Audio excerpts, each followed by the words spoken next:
Let's face it, there's a few reasons why you shouldn't sell on Etsy, and it's probably scaring you away. And you know what? Maybe it should. And we'll go over those reasons, and we'll also go over reasons why you should start selling on Etsy and how you should go about it. And I'm going to show you a step-by-step process of listing a winning design that could do over $10,000 a month without any design skills. So there's 3 reasons why you shouldn't be selling on Etsy. For one, you probably own a brand that's something along the likes of wanting to be like Nike or Adidas, something with a real true brand message. With something like that, it'll be really difficult to succeed on Etsy because Etsy is a marketplace. Most of the customers come on here searching for a product they're already looking for. They're not going to come on here looking for Nike, looking for Adidas, or looking for Rich's brand. They're going to come on here and look for a Mother's Day shirt, Mother's Day gift, so on. You can leverage those keywords, but your product and your brand will probably still have to be related to those niches. Number 2, you want to do marketing. If you own a brand, you probably want to do TikToks, you probably want to do social media, you probably want to create reels and commercials and ads because you want to sit there and tell your why and your story of why you created your brand. That's not something that's going to be necessary when it comes to Etsy. For the most part, you really don't even need to do this at all because you don't need to be driving traffic to your Etsy storefront. If you want to create those TikToks and those reels for your actual brand, then this probably isn't the place for you, to be honest. However, if you do have a product that's not necessarily brand related and you do still want to create those TikToks and those reels just for the additional external traffic, then that's fine as well. You can still do that, but it's not absolutely necessary. Number 3, you want something that you're truly passionate about. Let's face it, for the most part, most of the products on Etsy, you're not going to have a true passion behind it. However, there can be niches that you truly are passionate about. For example, the bridal niche is really hot, and some of you all may just love being in that wedding spirit all of the time. Or maybe some of you guys just love events in general. Maybe like birthdays is your thing. Maybe you have a brand that's just related to creating events around birthdays and parties and things of that nature. Then this might be the place for you. So you might be able to be passionate about it and still be able to do that on Etsy. However, for the most part, you're not going to be passionate about upcoming election shirts. You're not going to be passionate about a Mother's Day product. You're not going to be passionate about Christmas shirts, matching t-shirts, and so on. You're not going to be passionate about a lot of these things because the way you really get some sales is just pretty much diving for everything that a customer is looking for. So those are the 3 main reasons. There are a few other reasons that's probably holding you back as well, and it may have to do with fees or maybe Etsy suspensions and so on, and we'll get to that in the end of the video. But let's go into the reasons why you should be selling on Etsy. Number 1, you probably need to make money ASAP. When it comes to your own brand, you really have to stir up that hype for the products that you're about to release. Create content behind that. Maybe even get out into the real world and start facing people face to face so that you can showcase your product. You know, you can make money that way, but it's not going to be as quick as you will be when it comes to those first few months selling on a marketplace like Etsy. You need to make money ASAP. It's about to be Mother's Day. Guess what? There's going to be millions of shoppers hopping on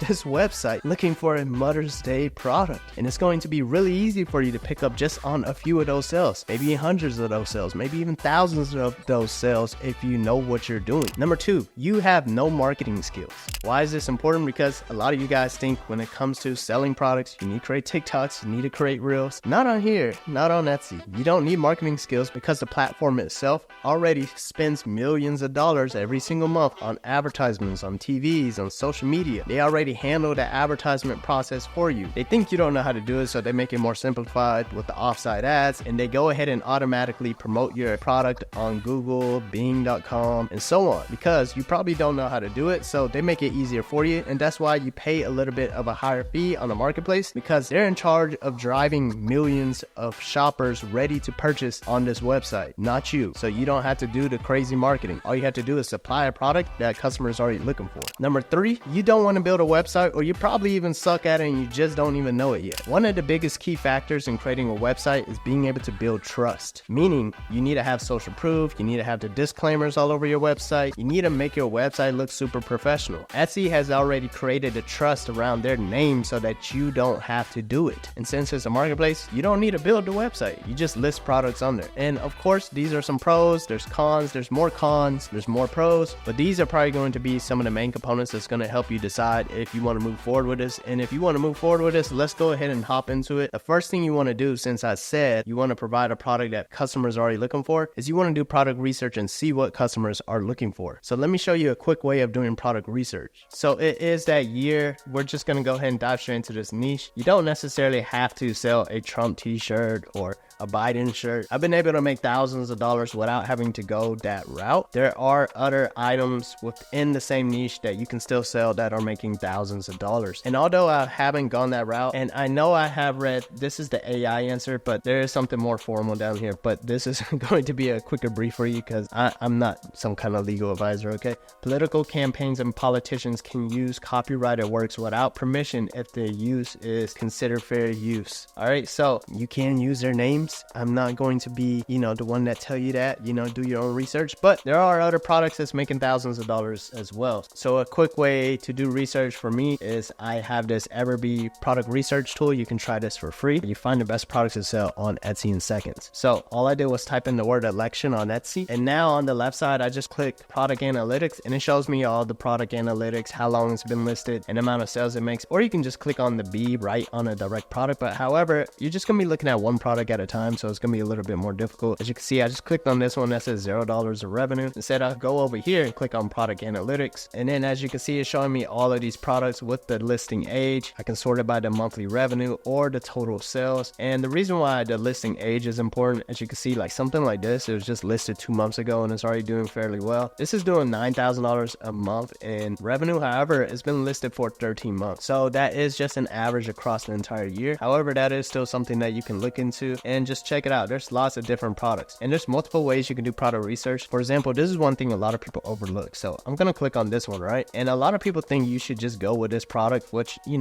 could kind of go that way, but what I'll do is I'll copy this one. I'll do another step into the research. So I'm gonna type in this right here. I'm with the band books, and now I'll click on product analytics again and check this out. Now I just pretty much diving to all the products within just those keywords itself, and now I have more products and seeing if there's different product types that I can get into. For example, there's stickers and whatnot as well. So I would just pretty much rinse and repeat and going about that route. For example, here's a vote shirt that's kind of in that lane as well, so you could go with that. So anyways, let's just go ahead and go with it. And if you don't have any design skills whatsoever, I can almost guarantee you this exact design is out there. I'm just gonna come back onto Etsy, type in I'm with the band and type in SVG. SVG means a scalable vector graphic, not just a raster image that you can't really resize and rescale without losing quality. So here we have one right here. You could download this and use the books. Maybe you want to change the font though. So for $229, it could probably make you $9,000, So let's look at some more. This one right here, I kind of like this font a little bit better, $2.33. This one right here is almost identical to the original, so for $6.57. It kind of screwing us on the price right here, I guess because they know this one's practically like the original, right? This one right here, I would almost try this as well. I think I like that one a little bit better. And you can also go with a whole pack right here. This is awesome. I survived reading banned books. Nice. So I would almost go with this one, and it's $3.54, and it's not like a total ripoff of the original. So what you'll do is you'll take $3.54 and you'll download this and you get all of these files. And now what you'll do is integrate your Etsy shop with Printify. And what Printify is going to do is going to pretty much print and ship the products to your customer for you. Once again, this isn't really brand related, so when it comes to quality control, you're not going to be as much of a quality control freak when it comes to shipping these products out. Also, there's another thing that I want to mention at the end of this video that has to do with selling on Etsy and using a platform like this, but we'll get to that at the end. All right, so here I am on Printify, and if you see the prices right here, my prices are probably lower than yours. I'm on a premium plan. You can get a 30-day free trial of the premium plan by using the code HUSTLENINJAS if you want to try that out and get the best price. All right, so anyways, we're on here. I'm gonna click show additional providers, and here you'll see all the providers that is on Printify. You pretty much get an idea of how much they charge for shipping, their production time, and so on. So Swift POD has always been pretty decent for me. So now that I am on here, all I'm gonna do is click upload on the left side, and I'm just gonna upload the image that I just purchased, right? So now I have it on here, and all I have to do is upload it, and guess what? It's automatically published to Etsy, and it's going to be ready for sale. Crazy, right? All you have to do is clean up the title, tag, description, pricing, and the markup. I know that sounds like a lot, but a lot of those things need to be fixed for you to get that actual conversion. But if you don't have any design skills, this is a really simple way for you to be able to get started. Now here's something that I wanted to touch on, which I kept referring to earlier, which is going to be the fees and the customers itself, and also the fear of getting started. If the fees scare you away, let me let you think about it this way. Most of the time, on average, you're paying anywhere from 8% on the low end. When it comes to the 6.5% fee, sometimes the offset ads all the way up to 15%. Then you have the 20-cent listing fee and so on. this is pretty much what you're paying for the millions of views and customers that's already ready to actually purchase on your website. Having a platform that's trustworthy for the customer as well as having the traffic. A lot of you all probably already tried to start selling on your own platform, and guess what? Let me know how much it costs you in time and marketing dollars to actually get a customer just land on your page and not even check out. A lot of times it ends up being way more than 15%. Number 2 is fear. You might be scared that you're going to get suspended, or the quality of the t-shirts and the printing and whatnot from Printify is not up to your standards. You know, there's always going to be fear in something and getting started. I've shipped out thousands of orders myself, used Printify thousands of times myself, and guess what? The printing from print-on-demand platforms is not as bad as you think. A lot of you guys probably received the product and you know what? It's not up to your standards, but man, when it's not a brand, it's honestly not as bad as you think, and I don't even know how to exaggerate that anymore. I've been in some of the largest printing facilities in the world. I've printed out thousands of t-shirts myself. I've worked and collaborated with lots of brands, and you know what? When it comes to quality, don't beat yourself up over it because you're going to be your largest critic. And now on to the next thing when it comes to using print on demand. When you get on these Facebook groups and you start reading comments, horror stories are always going to be louder than the success stories. Just imagine, like, when you go eat at a restaurant, I'm not the type of person that leave a review, but whenever something is bad, you're more likely to be like, oh man, I gotta let the world know this place is bad. You know, 90% of the time, people who leave restaurants and whatnot, or whatever storefront it is, if they have a bad feeling about it and they didn't have a pleasant experience, they're more likely to say, you know what, I gotta go leave a bad review. In comparison to when you had a pleasant time and it was a decent time, let me know how many times you felt like you wanted to leave a review just because something was good. You know, horror stories always scream louder. That also relates to being suspended and whatnot. It does happen. It is a marketplace. Some of these things can even occur when it comes to your own websites. If you're doing things incorrectly, even on Shopify, you can still get suspended. It is a tough battle, but you know what? I don't think that fear should hold you back from even starting. The truth is, fear is the number one motivator to hold you back. Instead, you should be looking at where you could be if you go beyond that. For example, if I dig into my YouTube comments, there's gonna be thousands of comments that tell me why Etsy is bad or why print on demand is bad. But guess what? I've changed my life with it. You can rewind it back and watch my previous videos. I'm really deep into this. I've made the sales, I've vlogged it, I've showcased the process. It changed my life. For most of you all who are watching, I know how it feels to just need an extra $1,000 or $2,000 in profit every single month. And honestly, it's life changing. So you gotta really look at where you are and think that once you get to those first few goals, you'll realize that the next few goals are even more reachable and attainable because you've been able to knock down those first few goals. The first goals are always going to be the hardest. But let me tell you something, it's worthwhile when you break through that fear. My name is Rich. If this video helped you out, comment, like, subscribe. I'll see you on the next one.